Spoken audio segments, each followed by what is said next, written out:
നബി സല്ലല്ലാഹു അലൈഹി വസല്ലമയെ സ്നേഹിക്കണം എന്നത് ഒരു വിശ്വാസിയുടെ ഈമാനാണ്.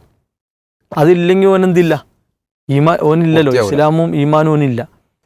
കാരണം വഅശ്ഹദു അന്ന മുഹമ്മദ് റസൂലുള്ളാഹി സ്വല്ലല്ലാഹു അലൈഹി വസല്ലം എന്ന് പറയുമ്പോൾ അതിലൂടെ റസൂലുള്ളാഹി സ്വല്ലല്ലാഹു അലൈഹി വസല്ലമയോടുള്ള ഇഷ്ടം, അവിടുന്ന് അനുസരിക്കൽ, അവിടുന്ന് പിൻപറ്റൽ, അവിടുന്ന് ആദരിക്കൽ, ബഹുമാനിക്കൽ, എല്ലാം മാതൃകയാക്കൽ ഒക്കെ അതിൽ വന്നു.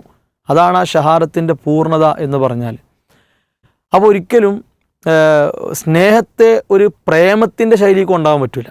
അതാണ് ഇഷ്ക്. ഇവർക്ക് ഇഷ്കാണ് എപ്പോഴും.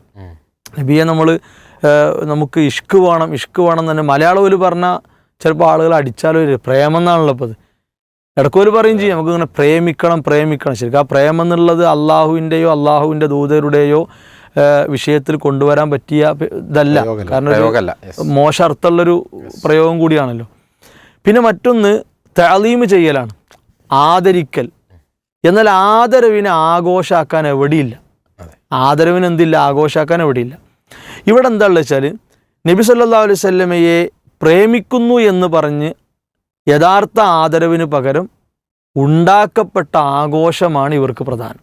ആരുണ്ടാക്കിയത്? ഹിജറ 4-ാം നൂറ്റാണ്ടിൽ ശുദ്ധ ഷിയാക്കൾ ഉണ്ടാക്കിയതാണ്. ചരിത്രം എത്ര നമ്മൾ പരതിയാലും ഈ ഫാത്തിമിയാക്കളിലേക്കല്ലാതെ അതിലപ്പുറത്ത് പോകൂല. എങ്ങനെ പരതിയാലും ഫാത്തിമിയാക്കൾക്കപ്പുറം അത് പോയി നമ്മൾ കാണൂല. അത് സമസ്തക്കാർക്കും അറിയാം. ഈ മുസ്ലിയാക്കന്മാരെല്ലാം സമ്മതിച്ച കാര്യമാണ്. ഉത്തമ തലമുറയിൽ ഇതില്ല.